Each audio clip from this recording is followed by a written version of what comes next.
What's up, everybody? Hanging out with Mr. Mike Tyson over here.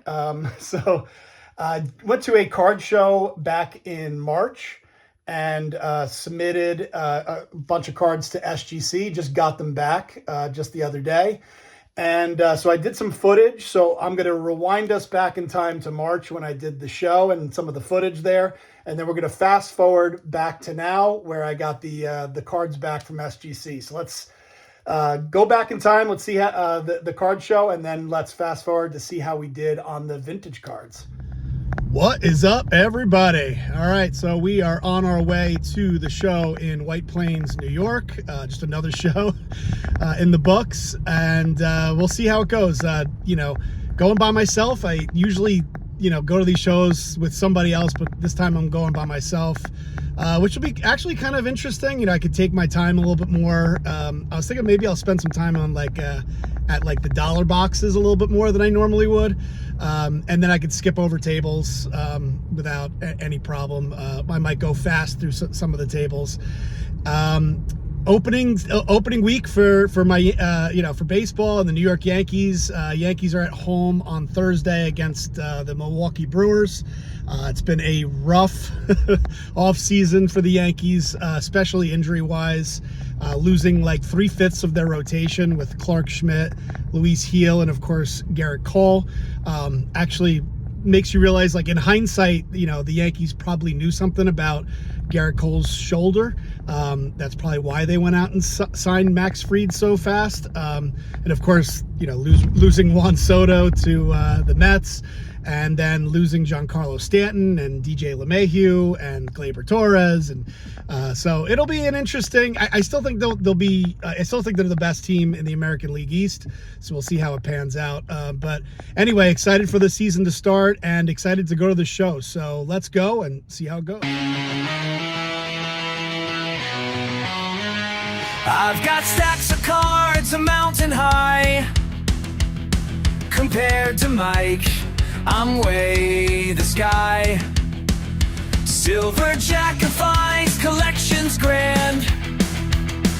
More than just cards, they're like a band.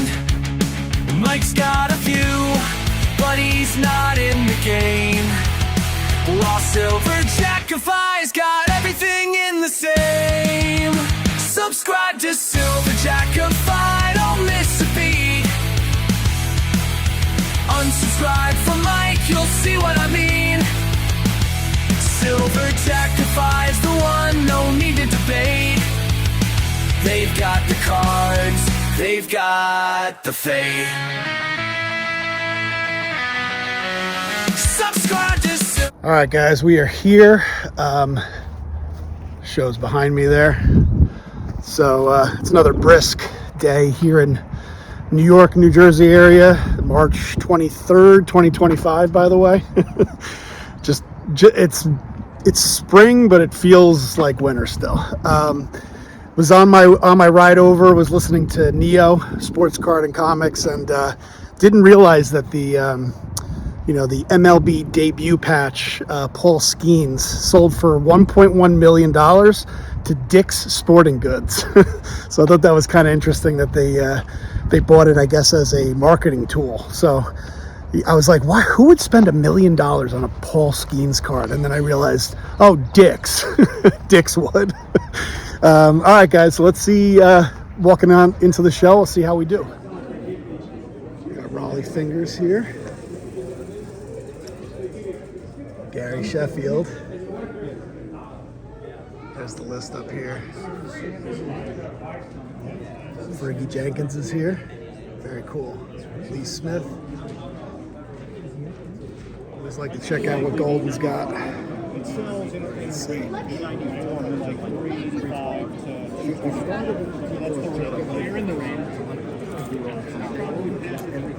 Let's take a look over here.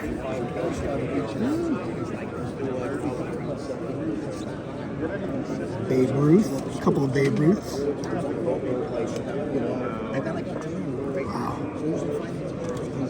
Wow. Mile High Fine Collection, Babe Ruth autograph on a 33 Gaudy. That's crazy. I got a connection. Anytime it comes on, so then he's oh yeah, I told him where I was. It's being shipped. This is going in the May Golden Auction, Okay. including a T206 Honus Wagner. That card. I'd love to get my hands on a Cracker Jack card. But yes, to answer your question, Yeah. the G100 is different. Okay. These are all pre-1980s things. Okay. G100 is things usually above $50,000. Wow. Okay. Nice. Which is so, to answer your question, are things on the upswing?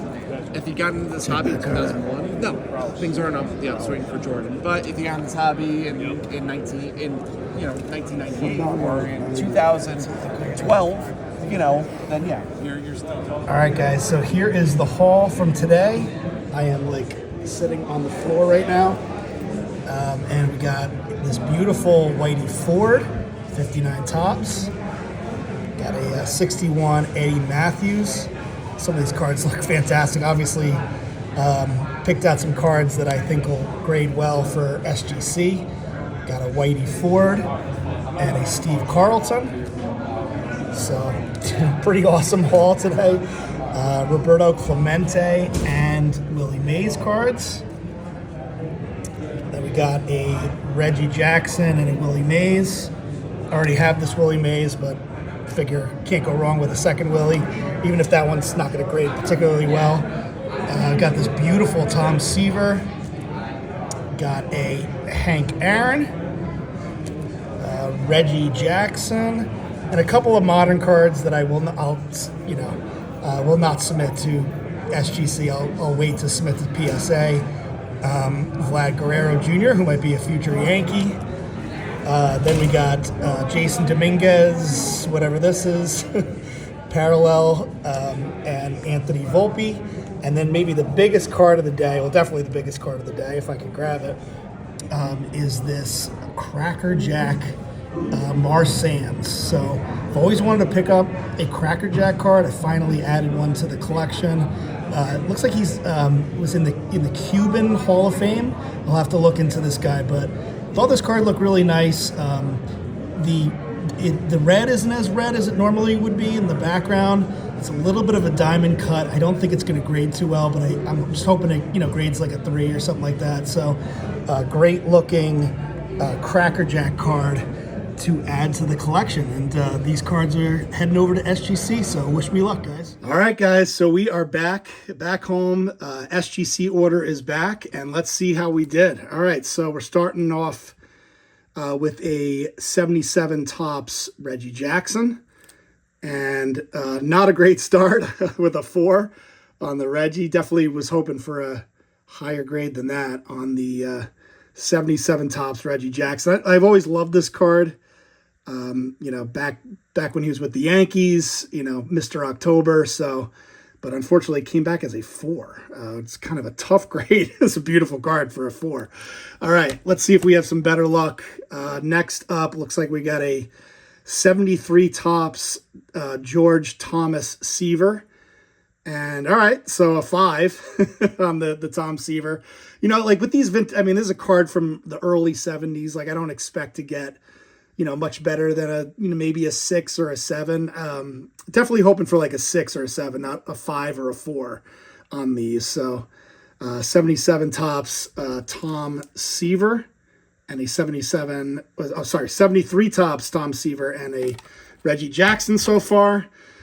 We got a Willie Mays. I don't think, I didn't expect to get too high of a grade on the Willie Mays. It's just like anytime you can grab a Willie Mays or a Hank Aaron card or a Mickey Mantle card for cheap, you try to do it. And all right, nice. A 5.5 on the 72 tops Willie Mays. I think as I mentioned in the video earlier, I do have the OPC version of this, so just adding the tops version of the 72 tops Willie Mays. Beautiful card there.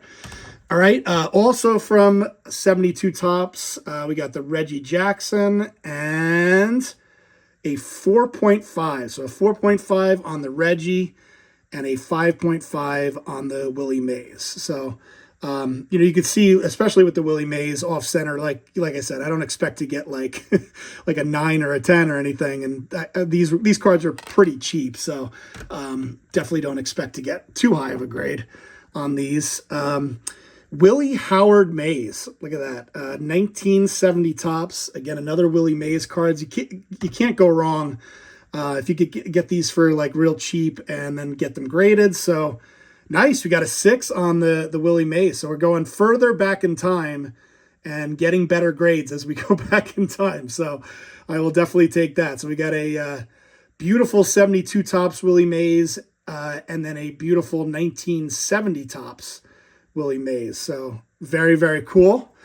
All right, next up is going to be Roberto Walker Clemente from that same set. And let's see how he did. Oh, man. Yeah, that's definitely not what you want, is authentic evidence of trimming. So, again, these cards were owned by so many different people over the years since 1970. Who knows who's owned this card and whether it really was trimmed. Hard to tell. I suppose somebody could have trimmed it, but there you have it. The 1970 tops Roberto Clemente came back as authentic evidence of trimming. All right, next up is going to be Steve Carlton. You can see I don't know what's going on there, a little smudge there on the Steve Carlton. So let's see how he did. Oh, nice, a 7.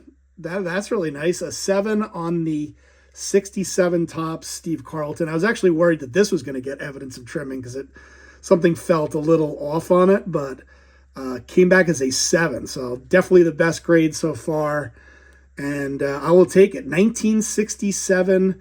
This card was raw when I bought it and submitted it. Came back as an SGC 7. So that is really awesome. Okay, and then from the same set, Whitey Ford from that same set, and came back as a 6. All right, nice. 2 beautiful, Hall of Fame pitcher cards, Whitey Ford and Steve Carlton from 1967. Just love that. Love these cards in the SGC tucks. All right, next up is Eddie Matthews, and 61 tops Eddie Matthews. Let's see how we did. A 6. All right, nice. So doing better as we go back in time. 1961 tops Eddie Matthews came back as a 6. And, obviously you can see the rounded corner there. You're not going to get anything. I think 6 is probably pretty generous, actually. So definitely happy with getting a 6 on this beautiful 1961 Eddie Matthews. Then we have a 59 tops Whitey Ford. All right, let's see how we did on the Ford. All right, nice. Another 6. 59 tops Whitey Ford. Really great looking card. And so there's our second Whitey Ford card. So here are my 2 new editions, Whitey Ford editions, 67 tops and 69 tops Whitey Ford cards. All right, we got 2 cards left. We got a Hank Aaron, and this is probably the biggest card of the order. This was a Cracker Jack card. The fact that it's slabbed is really good news, because there was some concern. There was a guy that was on at a table next to me and was concerned about whether it was even a real card or not. But because it's really flimsy. If you've ever held one of these Cracker Jack cards, which I've never had before, it feels really flimsy. So the fact that they, it's in a card holder means that they at least thought it was authentic. And all right, so we got an authentic altered. There's a lot of kind of weird things going on with this card. Obviously, like the back, the red here is not nearly as bold as you would expect. But it looks like it's an authentic altered. I'd love to know what about it is altered. But Marsands is actually, I think I mentioned it, one of the first Cuban players, I think is the first Cuban player to ever play. And these Cracker Jack cards are really expensive, even, whether it's a common player or, even if it's an authentic altered. They still go for some decent amount of money. So happy that it got slabbed. Obviously missed something with it being altered. I don't know what about it is altered. Let me know if you guys see something here. There's the back. And so I don't know if like the one card that we just saw was trimmed. At least they said it was trimmed. This one doesn't say trimmed. It says altered. So one of the things that I was afraid of with this is it had like kind of a diamond cut to it. So I didn't know if like somebody had trimmed it. But you know, when it says altered, that to me that means somebody like colored something in, or so I don't know what about this is altered, but still a beautiful card to finally add a Cracker Jack card to the collection. All right, and then the final card of the video is going to be this, let's see, 75 Topps Hank Aaron. And nice, came back as a 6.5. So did pretty well on the, the cards, the first card, the Reggie Jackson coming back as a 4.